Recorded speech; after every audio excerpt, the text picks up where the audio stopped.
Gardez-vous de mépriser un seul de ces petits, car je vous le dis, leurs anges dans les cieux voient sans cesse la face de mon Père qui est aux cieux. Pardon pour la longueur du message d'aujourd'hui.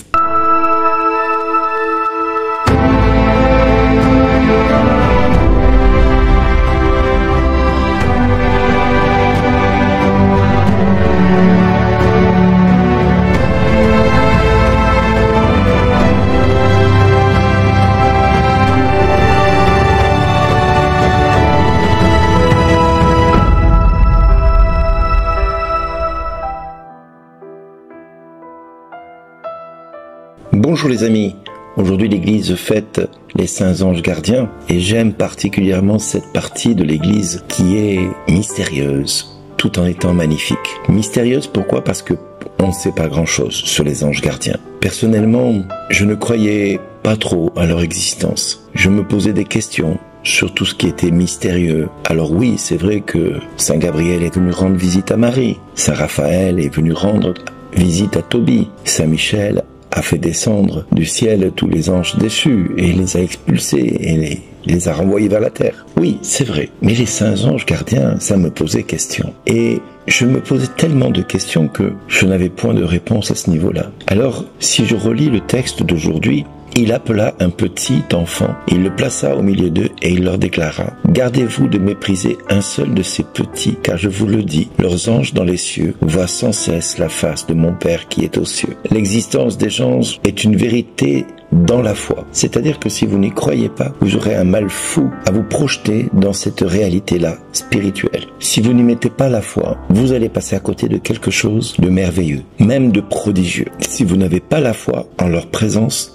à vos côtés, vous allez vous priver d'une assistance sans commune mesure dans votre quotidien. En 2004, mon épouse et moi, nous étions à un rassemblement évangélique à Montélimar, dans l'église que Michel Chevalier et Nathalie Chevalier avaient montée. Et ils avaient invité un pasteur qui s'appelait Donald Lee. J'ai souvent parlé de ce pasteur dans mes témoignages parce que celui-ci a quelque peu bousculé mon existence à partir de ce moment-là. Nous étions à la Pentecôte 2004 et ce jour-là, Donald Lee a commencé à enseigner d'une manière un peu toute particulière. Avec sa voix, il a fait le son du chauffard pendant 45 minutes. Pendant 45 minutes, dans un micro, il s'est mis à prêcher de cette manière-là. Ah ouh! Inutile de vous dire que ça ressemblait à rien et que ça m'avait vraiment saoulé au début. Je ne comprenais pas ce qu'il faisait. Mais pendant qu'il faisait ça, il courait de gauche à droite de la salle qui était l'église. Inutile de vous dire que moi, catholique, bien rangé dans l'église catholique, je me disais mais qu'est-ce qu'il fait ce type-là? C'est quoi ce truc-là? C'est quoi cette histoire-là? Pourquoi il le laisse faire? C'est quoi ce délire? Et pendant 45 minutes, il n'a pas cessé de faire ça. On finissait même tous par rire de le voir faire tellement c'était stupide, tellement c'était ridicule, tellement ça n'avait pas de sens, tellement c'était complètement à côté de la plaque de notre raison logique, voire même ecclésialement, c'était complètement aberrant. Inutile de vous dire que cet homme, pendant 45 minutes, nous a saoulés, mon épouse et moi. D'autant que nous étions juste à côté d'une enceinte qui diffusait le son. Et on avait les oreilles qui allaient péter. Du reste, je me demande si c'est pas ce jour-là que j'ai attrapé des acouphènes. Mais bon...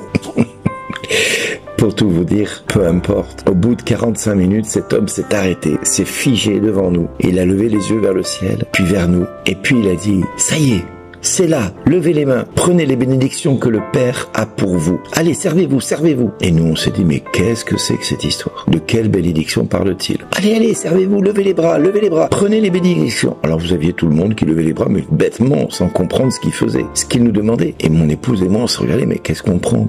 Allez, demandez à Dieu tous les dons que vous voulez recevoir. Demandez à Dieu, demandez le don que vous voulez recevoir de Dieu. Et je dis, mais de quoi il parle? Qu'est-ce que c'est que cette histoire? Alors mon épouse et moi, de plus en plus interrogateur et catholique jusqu'au bout des ongles, on s'est dit mais de quoi parle-t-il? Et à ce moment-là, j'ai dit à mon épouse, bon moi je sais pas quoi demander, ben je demande tout.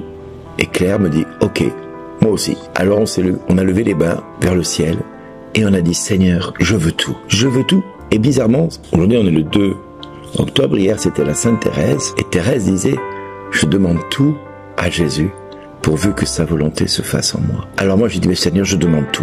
Tout ce que tu voudras me donner, je prends. Je prends.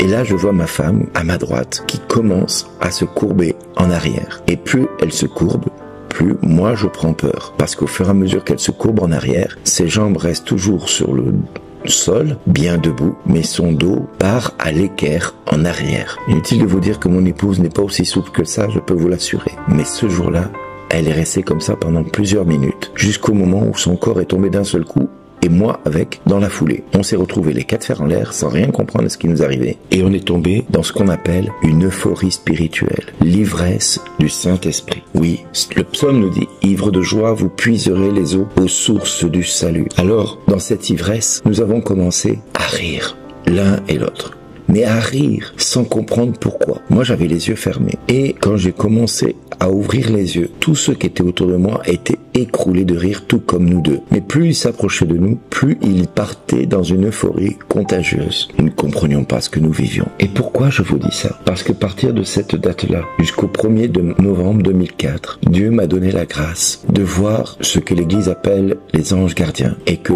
eux s'étaient présentés comme des anges de bénédiction. De ce jour-là, avec mon épouse, nous n'utilisions plus le téléphone. De ce jour-là, pour moi, 24 heures sur 24, il faisait jour. Il n'y avait plus de nuit. Je conduisais avec mon épouse à côté qui me disait « Bernard, tu peux mettre les phares, la nuit est tombée. » « Oh pardon, excuse-moi. » Donc je allumais les phares pour lui faire plaisir parce que je n'avais nul besoin de la lumière des phares pour voir dehors. Il faisait jour. Les anges me guidaient sur la route. Les anges me protégeaient. Les anges riaient avec moi. Ils nous faisaient des farces. Et bien des fois, nous rigolions à chaudes larmes. Et si vous étiez devant moi, je vous raconterai une anecdote, mais il faut quand même, malheureusement, pouvoir le voir pour pouvoir le croire. Mais une anecdote qui peut se passer d'image, c'est le moment où je suis allé faire des courses dans une grande surface. J'avais oublié mon téléphone, comme d'habitude, et Claire se rendit compte qu'au moment où je venais de partir, là où nous étions hébergés, pour le faire à repasser, il fallait de l'eau distillée. Alors, je n'avais pas l'habitude d'acheter ce produit-là. Et dans la grande surface, alors que j'étais en train de faire les courses avec la liste dans les mains, mon ange me dit « Bernard, va acheter de l'eau distillée. » Je dis « Mais pourquoi ça ?»« Parce que ton épouse en a besoin. » Ok, donc je vais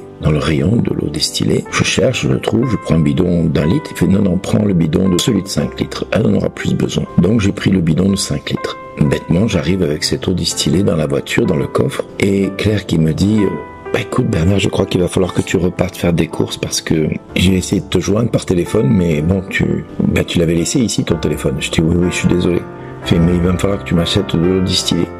Alors je vais dans le coffre, j'ouvre le coffre, je prends le bidon de 5 litres, je dis c'est ça. Et là elle me regarde, elle fait non mais alors ça marche. Je fais comment ça? Mais quand j'ai vu que tu avais oublié ton téléphone, j'ai dit à mon ange, écoute, va trouver l'ange de Bernard et dis-lui que j'ai besoin d'eau distillée. Je dis oui, c'est exactement ce qui s'est passé. Et à partir de ce jour-là, nous n'utilisions plus notre téléphone pour nous transmettre les informations. Depuis, on a repris les vieilles habitudes avec le téléphone parce que je ne vois pas les anges comme je les voyais avant. Mais là, je peux vous assurer que ce jour-là, j'ai compris de la présence des anges qui était d'une utilité banale à ce moment-là. Mais maintes fois, le Seigneur, par les anges, nous ont avertis de dangers imminents. À d'autres moments, ils ont même pris en main le volant que je tenais dans mes mains parce que je m'étais endormi en conduisant. Et ils ont conduit pendant tout le temps que moi je dormais. Et quand je me suis réveillé, que j'ai vu que je ne tenais pas le volant dans les mains et que je ne savais pas où j'étais, j'ai rattrapé le volant dans les mains et mon ange m'a dit « Mais de quoi tu t'affoles Bernard? Je suis là. » Et j'ai vu à ce moment-là que les anges étaient là aussi pour nous protéger.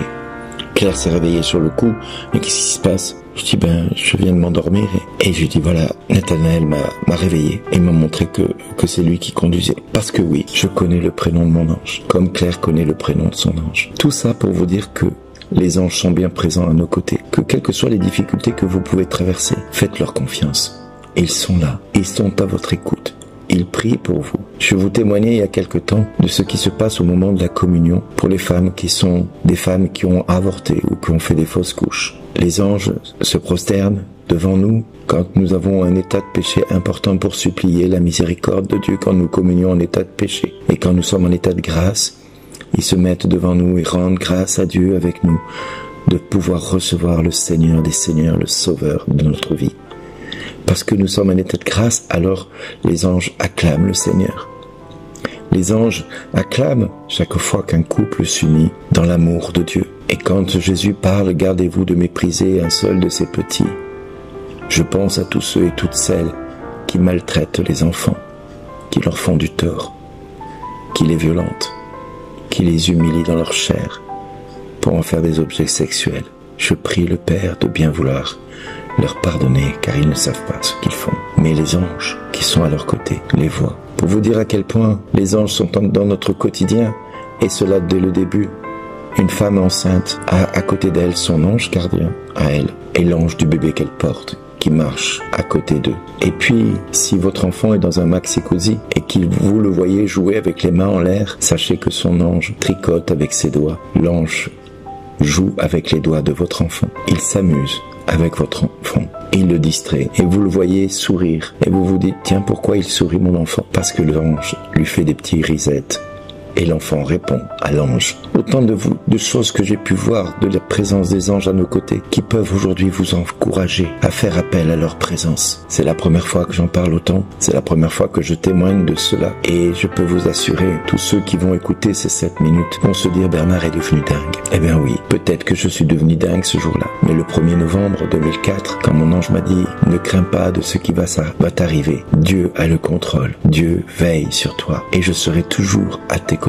Quoi qu'il se passe, quoi qu'il t'arrive, ne crains pas, car Dieu a vaincu le monde. Et mon ange m'a fait signe de la main pour me dire au revoir, et je l'ai vu disparaître de mes yeux ce jour-là. Et la nuit, il était 22 heures. J'ai vu la nuit réapparaître dans ma pièce, et je me suis effondré en larmes. Inutile de vous dire combien c'était douloureux, et je me rappellerai de cet instant comme jamais. Je ne sais pas si je reverrai mon ange. Je ne sais pas si je reverrai ne serait-ce que ce merveilleux moment de cette communion que j'avais avec lui, ou quand je lui posais des questions sur Dieu, des fois un petit peu compliqué et dans lequel cela impactait peut-être un mystère que je ne devais pas connaître. Mon ange me répondait, il ne m'appartient pas de te répondre à cette question. Dieu seul te répondra s'il estime que c'est le moment. Quand je posais des questions sur ce que je devais vivre et qu'est-ce qui allait arriver, il ne m'appartient pas de te répondre à cette question. Dieu seul te répondra s'il estime que c'est le moment opportun.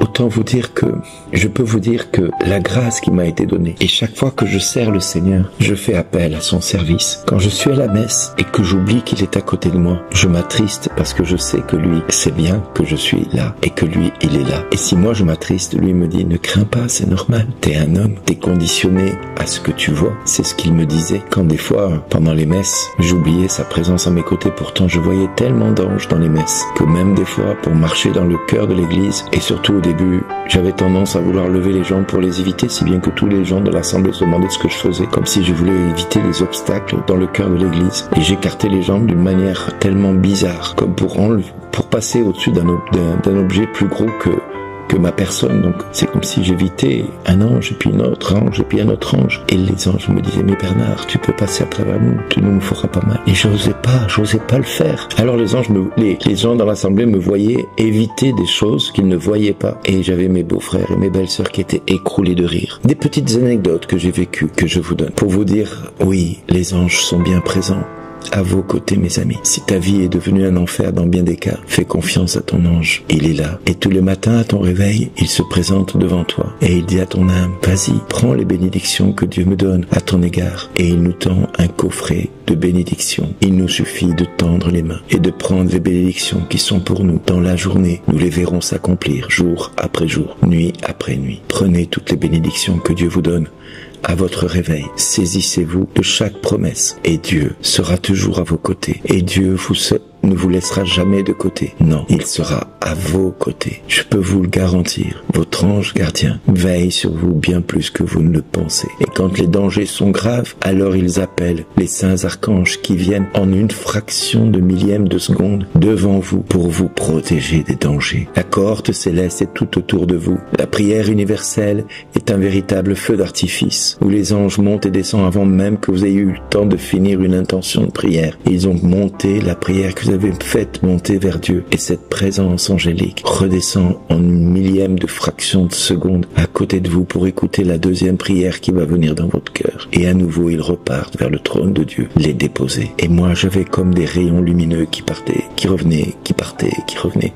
dans toute l'église. Au moment de la consécration, le ciel s'ouvre, l'autel devient lumineux. La puissance et de la gloire de Dieu descend sur l'autel, les anges se prosternent. Par terre, ils vous laissent parce qu'ils se prosternent devant le trône de Dieu, devant l'autel de Dieu, où l'autel devient Golgotha et où la croix du Christ devient présente et où Jésus donne sa vie pour chacun de nous. Les anges adorent, adorent, adorent. Et vous entendez un espèce de c'est les anges qui se prosternent au moment de la prière de la consécration. Voilà tout ce que je pouvais vous dire pour aujourd'hui sur les anges gardiens. Et je peux vous assurer que je ferai une émission spéciale ange gardien un de ces jours. Je ne sais pas quand, mais voilà. Aujourd'hui, j'ai envie de vous dire, ne craignez pas. Dieu veille sur vous et il vous dit chaque jour, grâce à la présence de vos anges gardiens, merci d'exister.